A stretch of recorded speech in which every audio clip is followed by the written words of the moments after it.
До 2024 года в республике планируется построить 3 мусороперерабатывающих комплекса в Якутске, Мирном и Миренке, 20 объектов сортировки и 35 объектов размещения твердых коммунальных отходов в районах.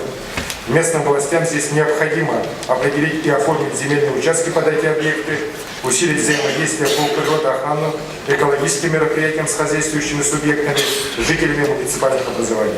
И организации и граждане должны знать планы, четко видеть обоснованность тарифов и понимать, на что направляются средства, которые мы все вместе платим. Надо отметить, что в республике, в отличие от многих других регионов, региональные операторы созданы с участием местных компаний, которые имеют опыт работы в наших экстремальных северных условиях. Это то преимущество, которое надо использовать для эффективного решения всех вопросов мусорной реформы. Муниципальным органам необходимо выстроить четкую совместную работу с региональными операторами, координировать с ними свои инвестиционные проекты. По национальному проекту «Безопасные и качественные автомобильные дороги» предстоит огромная работа по приведению нормативного состояния региональных дорог и улично-дорожной сети города Якутска. Только в этом году в Якутске должно быть отремонтировано более 25 километров дорог. В этой связи руководству муниципалитетов и, конечно же, в первую очередь руководству нашей столицы города Якутска надо обеспечить своевременную разработку, согласование проектов ремонта дорог, жесткий контроль сроков проведения конкурсных процедур, полного и качественного освоения выделенных средств. В рамках национального проекта образования стоит задача строительства современных школ, создания не менее 5000 новых дошкольных мест. И здесь Министерство экономики совместно с Министерством образования республики продолжит работу по строительству объектов образования, в том числе с привлечением частных партнеров. В республике, вы уже знаете, сейчас уже введено 14 объектов по программе государственно-частного партнерства. Создавать условия для государственно-частного партнерства, необходимые в целях развития инфраструктуры, культуры и спорта, ответственность органов местного самоуправления, своевременное проведение аукционов, конкурсных процедур, в организации контроля качества строительства объектов, в том числе и расширение общественного контроля. До 2024 года нам предстоит работа по замене ветхих и приспособленных зданий более 70 фельдшерско-акушерских пунктов и амбулаторий в районах республики. Особое внимание здесь уделяется улучшению качества здравоохранения в промышленных районах.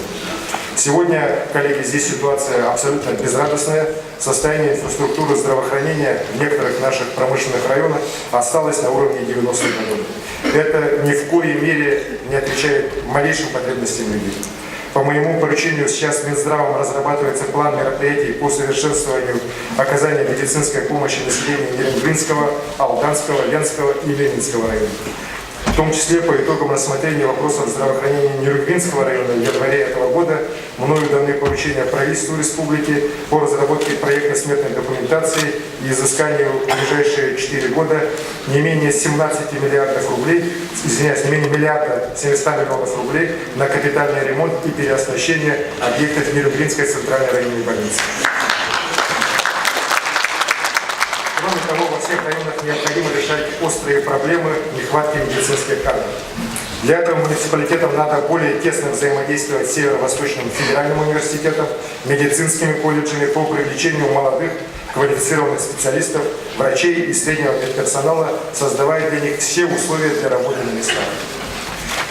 Коллеги, к сожалению, с 2017 года у нас не финансировались меры поддержки многодетным семьям с 5 и более детьми на улучшение жилищных условий.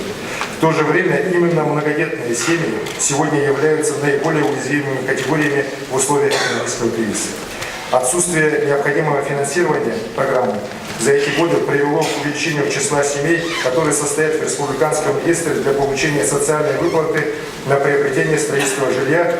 На сегодня эта очередь из многодетных семей, где число детей у нас составляет 5 и более детей, уже достигла 1760. В этом году впервые правительство приняло решение направить на эти меры 100 миллионов рублей.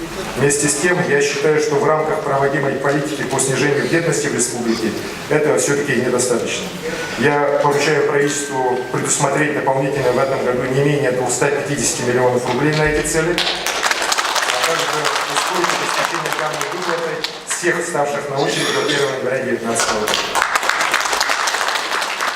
Также я считаю несправедливым ранее принятое решение правительства в части требования об исключении из очереди семей в связи с тем, что пока они стояли в очередь, старшему ребенку уже исполнилось 23 года. правительства в срок до 1 мая текущего года пересмотреть действующий порядок предоставления социальной выплаты в целях не ухудшения положения ныне стоящих в очереди семей.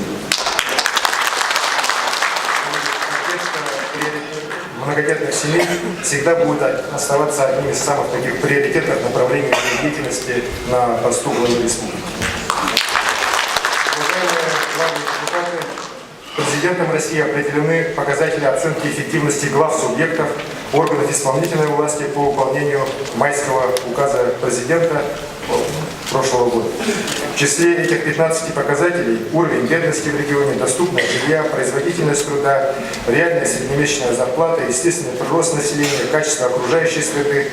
В правительстве республики сегодня тоже идет активная работа по внедрению системы персональной оценки результативности всех руководителей и государственных служащих. Новая система оценки, на мой взгляд, должна быть создана и в части эффективности глав муниципальных образований республики. Критерии и показатели здесь должны быть такими, чтобы их можно было подсчитать, показать конкретными цифрами. Это нужно для того, чтобы, друзья, оценка не сводилась к красивым отчетам, отчеты рисовать мы все умеем, а реально отражала результаты вашей деятельности во главе муниципальных образований. При этом я считаю, что показатели надо определять комплексные, отражающие конечный результат, не разделяя на федеральные, республиканские и муниципальные полномочия. Ведь людям на самом деле абсолютно не важно, главное, чтобы эти полномочия исполнялись, чтобы у людей жизнь на местах улучшалась, а не ухудшалась. Прошу поэтому Центр стратегических исследований Республики Саха-Якутия отработать этот вопрос и подготовить мне в течение апреля месяца совместно с Департаментом местного самоуправления администрации главы конкретные предложения по таким комплексным мерам оценки глав муниципальных образований.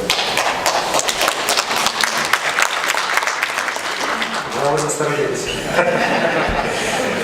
Также поручаю администрации совместно с Высшей школой инновационного менеджмента с привлечением ведущих экспертов республики и страны организовать постоянную учебу для органов местного самоуправления, для глав и специалистов. Перемены коллеги в управлении, в качестве управления сейчас настолько востребованы и идут настолько быстро, что учиться должны все и учиться должны постоянно. И молодежь, и опытные руководители, независимо от того, управляете ли вы самым маленьким селом или самым крупным городом республики. Главное, учеба должна быть организована так, чтобы люди не просто получили очередную корочку, положили ее куда-то на полке и они забыли, и вписывали ее просто в свои анкеты, а чтобы люди получали самые современные, нужные для управления своим муниципальным образованием и компетенциями. Уважаемые коллеги, сегодня на 8-м съезде обновляется Совет муниципальных образований республики. Деятельность Совета имеет хорошие традиции и отличную практику. Об этом я говорю ответственно, основываясь и на своем опыте работы с Советом, а также на опыте своей работы в российских и международных организациях межмуниципального сотрудничества. Я уверен, что и дальше наш Совет будет усиливаться в части консолидации местных властей и граждан, поиска лучших решений для развития местного самоуправления в республике. Так не снижается острота проблемы укрепления экономической достаточности муниципальных образований и их реальных возможностей в решении вопросов местного значения. Сегодня у нас из 409 поселений 98,8% это дотационные поселения. 21 поселение имеет у нас бюджет годовой, не превышающий 500 тысяч рублей. Из них бюджеты 6 поселений составляет менее 300 тысяч рублей. Конечно, это даже не покрывает расходов на содержание администрации, не говоря уже о каком-либо развитии. Под эгидой Совета муниципальных образований надо начать анализ и обсуждение возможных преобразований в рамках создания муниципальных округов. Как вы знаете, в Госдуме в первом чтении уже принят соответствующий законопроект. Здоровое укрупнение, на мой взгляд, может улучшить финансовое состояние поселений, консолидировать их ресурсы. Но, безусловно, все решения должны приниматься взвешенно в каждом отдельном случае с учетом мнения населения и муниципальных органов власти. Также я одним из важных направлений деятельности Совета считаю активизацию участия органов местного самоуправления в республиканском законотворчестве. К примеру, пятым созывом Государственного собрания Уктумэн было принято 165 законов, инициированных представителями органов местного самоуправления. Вроде бы хорошая, красивая цифра. Но, однако, 156 из них касались запрета продажи алкоголя в муниципальных образованиях. И только лишь 9 законов были приняты по другим темам. Сейчас пойдет самая серьезная работа по законодательному обеспечению вопросов территориального развития, включая арктическую нашу зону, комплекс мер в социальной сфере, в том числе по снижению уровня бедности и семейной политики, по поддержке предпринимательства и развитию новой экономики. Органы местного самоуправления должны через свои инициативы представить интересы жителей муниципальных образований в законодательном обеспечении всех этих жизненно важных вопросов. В целом я хочу пожелать Совету муниципальных образований занять ведущие позиции в развитии гражданской активности, реальной возможностью участия якутян в управлении муниципальными образованиями, вовлечении людей в общественные дела. Жители всей республики, от Южной Якутии, в Арктике, промышленных сельских районах, в центре самых далеких уголков должны стать участниками масштабных преобразований, разделять общие цели современного обустройства и развития нашей Якутии. Для этого, конечно же, примером должна стать открытость и компетентность власти, честная и достойная работа на общий итог, результативность всех ваших действий. Только тогда все вместе мы сможем добиться реальных успехов. Впереди у нас замечательный ориентир празднования столетия Якутской автономной Советской Социалистической Республики, который мы все будем отмечать в 2022 году. Благодаря указу президента страны наш праздник получил общероссийский статус. Неделю назад портрет президента на Дальнем Востоке Юрий Петрович Трутнев здесь, в Якутске, провел заседание оргкомитета и отметил, что памятная дата даст самый серьезный импульс дальнейшему развитию нашей республики. Во всех районах к юбилею должны быть построены новые жилые дома, школы, больницы, учреждения культуры, отремонтированы дороги, созданы современные общественные пространства. Но самое главное, на мой взгляд, это событие еще раз подчеркнет статус Якутии как неотъемлемой части нашей великой страны, великой России. Даст возможность всем якутянам лучше узнать историю родной республики и сплотиться в заботе об ее будущем. Я уверен, что вы, главы и депутаты местного самоуправления, выступите настоящими лидерами этого движения. Будете работать на то, чтобы все жители нашей многонациональной республики жили в мире и согласии, спокойно трудились на благо своих семей и всего нашего общества. Еще раз желаю продуктивной работы нашему съезду, успехов вам всем, дорогие друзья, спасибо за внимание.